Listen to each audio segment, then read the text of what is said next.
Hello everyone. This is the continuation video for that part 2 of CPC. In that I was teaching order 5 and in continuation of that video it is. So we will continue from rule 9. Delivery of summons by court. अब court के द्वारा अदालत के द्वारा summons की delivery कैसे होगी? Whether defendant resides within the jurisdiction of the court in which the suit is instituted or as an agent resident within that jurisdiction. So बोल रहा है अगर प्रतिवादी कोर्ट की जो जिसमें वाद पत्र फाइल हुआ है कोर्ट की जुरिडिक्शन में रहता है, क्षेत्रफल में रहता है, तो उस पर हो जाएगी। और एज एन एजेंट या उसके पास उसका कोई एजेंट है जो कि सर्विसेज को एक्सेप्ट कर लेगा या उस एजेंट पर हो जाएगी। अनलेस एक्सेप्शन क्या है? द कोर्ट अदरवाइज डायरेक्ट, और कोर्ट कैसे भी अदालत अब कैसा भी निर्णय ले तब उस पर हो जाएगी। बी डिलीवर्ड और इधर send to the proper officer, और कोर्ट ने अगर आदेश दे दिए कि डिलीवर करवाओ सम्मन्स को किससे करवाओ, प्रॉपर ऑफिसर से करवाओ, जो अदालत का प्रॉपर ऑफिसर होता है, वो जो सम्मन्स को सर्व करके आता है उससे कराओ। और वन ऑफ हिज सबॉर्डिनेट्स या उस प्रॉपर ऑफिसर के कोई जूनियर से कराओ सम्मन्स को डिलीवर। और to such courier services as approved by high court, या कोई ऐसी कुरियर सर्विस जो पोस्टल ऑफिस की जो सर्विसेज जैसे DTDC स्पीड पोस्ट वगैरह जो भारत सरकार की है या उन द्वारा करवाई है, जो वो अदालत बता देगी। सब rule 2 of rule 9, the proper officer may be an officer of a court. वो प्रॉपर ऑफिसर कौन हो सकता है? एक कर्मचारी हो सकता है अदालत का, other than date in which the suit is instituted. पर वो प्रॉपर ऑफिसर उस अदालत का नहीं होगा जिसमें वाद को दावे को इंस्टीट्यूट किया गया है। वो प्रॉपर ऑफिसर दूसरे अदालत का होगा ही तो एक ही डिस्ट्रिक्ट का ही, एक ही कोर्ट में बैठते होंगे वो दोनों जजेस भी, लेकिन दूसरे कोर्ट का प्रॉपर ऑफिसर जो जाएगा वो सम्मन करके सर्विसेज की सम्मन सर्व करेगा प्रतिवादी को, ये कह रहा है। Where he such an officer the summons may be send to him in such manner as the court में, तो उसको सम्मन्स उस ऑफिसर को सेंड कर दिए जाएंगे और वही ऑफिसर जो जूनियर है दूसरे कोर्ट का वो ही डिलीवरी करेगा उन सम्मन्स की। ये हमारा रूल 9 सब रूल 2 बोल रहा है। सब rule 3 of rule 9, the services of summons में बी मेड बाय डिलीवरिंग और ट्रांसमिटिंग अ कॉपी। सम्मन्स की सर्विस कैसे हो सकती है? डिलीवर कर सकते हो आप किसकी? एक नकल किसकी? सम्मन्स की। और ट्रांसमिटिंग अ कॉपी, वही ट्रांसमिट मतलब उसके पास पहुंचा सकते हो एक सम्मन्स की नकल। Thereof by registered post acknowledgement due, RPAD registered post acknowledgement due, post द्वारा भेज सकते हो। और एक्नोलिजमेंट ड्यू, एक्नोलिजमेंट तो कोर्ट में आपको जमा करनी पड़ेगी, वो जो स्लिप मिलती है acknowledgement slip of post office, ठीक है। एड्रेस टू द डिफेंडेंट, और किसको एड्रेस की गई थी? वो प्रतिवादी को। और इस एजेंट या उसके एजेंट को एड्रेस की गई थी, उसके पते पर भेजी गई थी। Empower to accept the service और बाय स्पीड पोस्ट, या फिर आप स्पीड पोस्ट के द्वारा भी, जो भारत सरकार की स्पीड पोस्ट होती है उसके द्वारा भेज सकते हो। और बस such courier services as approved by high court, और ऐसी कुरियर सर्विसेज, ऐसी जो सर्विसेज जो ये सम्मन्स पहुंचाती हैं, कोई भी आइटम पहुंचाती हैं, वो वाली कोई सर्विसेज जो कि हाई कोर्ट ने चुन रखी हैं, ठीक है।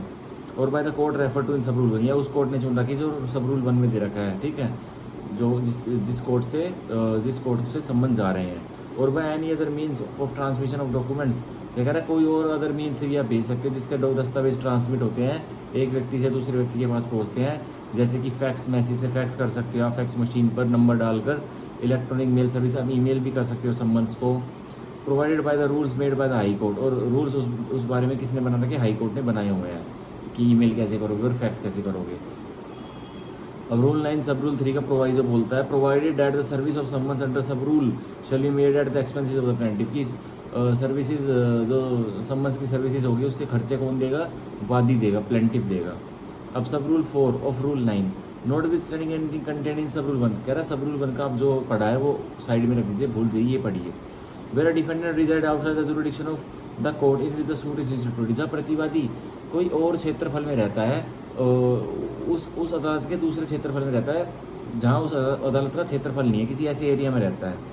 And the court directs that the service of summons on that defendant may be made by such mode of service of summons as is referred to sub rule 3, और अदालत आदेश दे देता है कि भाई जो सर्विस ऑफ सम्मन्स होगी उस defendant को, उस प्रतिवादी को जो दूसरे क्षेत्रफल में रहता है जिसमें अदालत की कोई पावर नहीं है अपनी जुरिडिक्शन एक्सरसाइज करने की, सो उस प्रतिवादी को कैसे सम्मन भेजा जाए, तो सब रूल 3 में बता रखे हैं उन्हीं मेथड से, वही ईमेल वगैरह फैक्स वगैरह के मेथड से। Okay.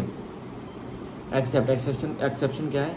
Bye registered post acknowledgement due, भाई अगर पोस्ट से भेजोगे तो उसकी जो स्लिप होती है पोस्टल ऑफिस से जो स्लिप मिलती है वो आप स्लिप कोर्ट में एक्नोलेज करोगे, उसमें अदालत में दोगे।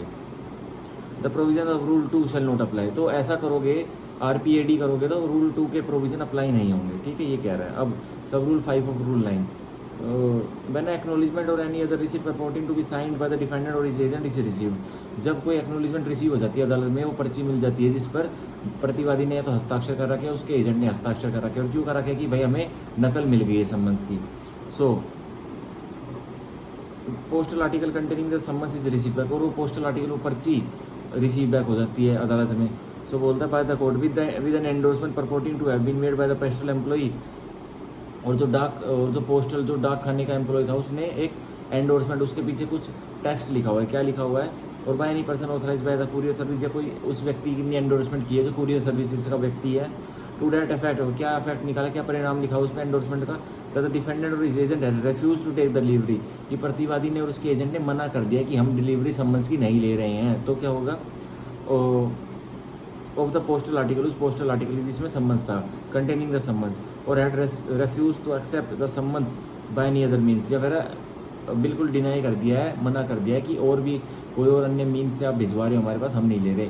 ईमेल का भी जवाब नहीं दे रहे हो, ईमेल को भी स्पैम में डाल दिया है, रिप्लाई नहीं कर रहे, कुछ भी एक्नोलेज नहीं दे रहे, तो कह रहा है तो क्या होगा, व्हेन टेंडर्ड और ट्रांसमिटेड टू हिम, जब उनको दिया गया था और उनके आगे रखा गया था वो सम्मन, the court issuing the summon shall declare that the summons has been duly served on the defendant. So जिस कोर्ट ने सम्मन इशू किए थे तो वो क्या डिक्लेयर कर देगा, क्या घोषित कर देगा कि सम्मन्स की डिलीवरी अच्छी तरीके से हो चुकी है उस प्रतिवादी पर, अगर वो रिफ्यूज़ करेगा तो गुड सर्विस मानेंगे उसे। ये सब रूल 5 बताता है रूल 9 का। सब रूल 5 का proviso, provide that where the summons was properly address, जहाँ सम्मन्स सही पते पर भेजे गए थे। प्रीपेड, भाई पैसे पूसे भरकर भेजे थे, मतलब चार्जेस भरकर चार्जेस पे किए थे कोर्ट में जब वो सम्मन्स गए थे। And duly send bye registered post, और वही भाई रजिस्टर्ड पोस्ट एक्नोलेजमेंट ड्यू भी मिल गई।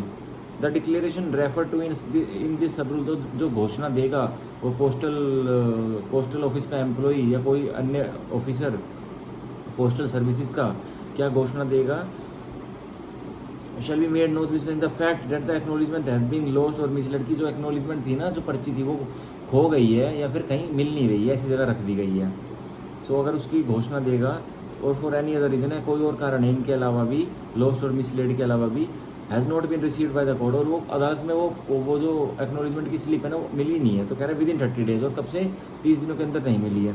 From the date of issue of summons, तो घोषणा करते हैं, डिक्लेरेशन भी दे देगा ना, तो उससे भी काम चल जाएगा कि सम्मन्स हमने सर्व कर दिए हैं। ये इतना सा बोल रहा है सब रूल 5 रूल 9 का प्रोवाइजो। अब sub rule 6 of rule 9 of order 5, the high court और द डिस्ट्रिक्ट जज, हाई कोर्ट उच्च न्यायालय और डिस्ट्रिक्ट जज जिले का जज, मुख्य जज, एज द केस में we shall prepare a panel of courier services, तो ये ऐसे मुकदमों में जो ये सर्विसेज करवानी है सम्मन्स की, ऐसे में क्या ये पैनल को तैयार करेंगे, हाई कोर्ट उच्च न्यायालय और डिस्ट्रिक्ट जज तैयार करेंगे panel of courier services, courier agencies की, कुरियर एजेंसीज कौन कौन सम्मन्स को डिलीवर करेगा उनका पैनल बनाएंगे हाई कोर्ट और डिस्ट्रिक्ट जज, फॉर द पर्पज ऑफ सब रूल 1, उसके लिए बनाएंगे सब रूल 1 में सम्मन्स की डिलीवरी करवाने के लिए। अब rule 9 capital A, summons given to the plaintiff for service, rule 9 capital A में बस इतना सा बोलता है कि दस्ती सम्मन्स की बात करता है कि भाई प्लेंटिफ वादी ये चाहता है, जिसने वाद फाइल किया, वाद पत्र फाइल किया है कि सर सर्विस ऑफिसर्स को आप रहने दीजिए, इन प्रॉपर ऑफिसर्स को आप रहने दीजिए, आप मेरे को सम्मन्स काट के दे दीजिए, मैं ये एप्लीकेशन लगा रहा हूँ और आप मेरे को दे दीजिए, मैं उस प्रतिवादी को मैं डिलीवरी कर दूंगा और जो एक्नोलेजमेंट मैं ही उससे ले आऊँगा और आपको सबमिट कर दूंगा।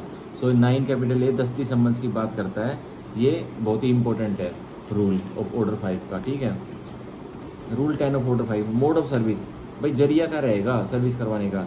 Service of summons shall be made bye delivering और टेंडरिंग अ कॉपी, अब सर्विस कैसे होगी सम्मन्स की, या तो डिलीवर किया जाएगा सम्मन या टेंडर डिफेंडेंट के आगे रखा जाएगा, बिल्कुल ऐसे प्रस्तुत किया जाएगा कि ये लो। Thereof sign by the जज, और वो सम्मन किसके द्वारा साइन किया जाएगा, जज के द्वारा वो साइन किया जाएगा। और such officer as he appoints in this behalf, या कोई ऐसा अफसर जो उसने इस बिहाफ पे अपॉइंट कर रखा है, मतलब डिलीवरी इसके मोड ऑफ सर्विस के बिहाफ पे।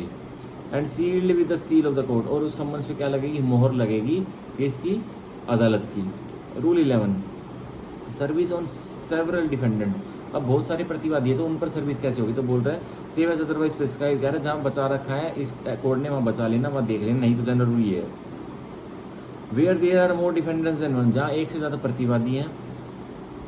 Service of the summons shall be made on each defendant, हर प्रतिवादी पर सम्मन्स की सर्विस की जाएगी, हर प्रतिवादी पर। ये रूल 11 क्लियर बता देता है। Rule 12, service to be on defendant in person when practical और ऑन हिज एजेंट, कह रहा है जब भी पॉसिबल हो, जब भी यह परिस्थितियाँ हों कि सर्विस हमें किस पर करनी है, सम्मन्स की प्रतिवादी पर इन पर्सन करनी है, उससे मिलकर ही करनी है, और मतलब उसकी हाजिरी में करनी है और उसके एजेंट की हाजिरी में करनी है। तो ये रूल 12 ऑर्डर 5 का रूल बता रहा है।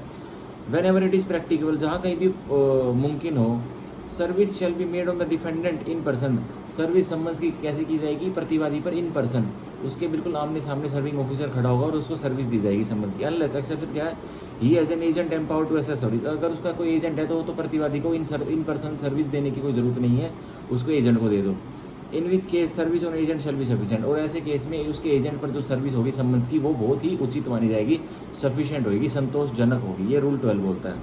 अब rule 13, service on agent by whom defendant carries on business, उस एजेंट पर सर्विस हो जाएगी जिसने कि डिफेंडेंट जिसके लिए काम करता है, प्रतिवादी जिसके लिए काम करता है, और वो एजेंट है उसका, ठीक है।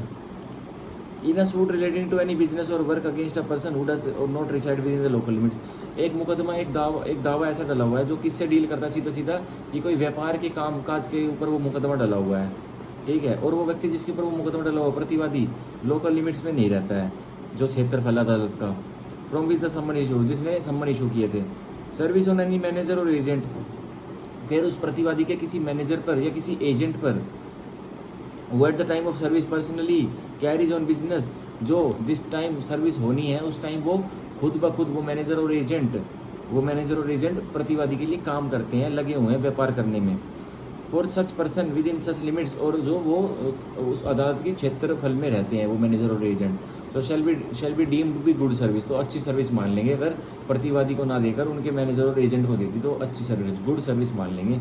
ये रूल 13 का सब रूल 1 बताता है। रूल 13 का सब रूल 2 क्या बताता है, for the purpose of this rule the master of a ship shall be deemed to be the agent of the owner of the character, कह रहा है इस एक एग्जाम्पल दे रहा है रूल 13 के सब रूल 2 में, कि आप मान लीजिए जो एक शिप होती है ना, जो एक शिप का मालिक होता है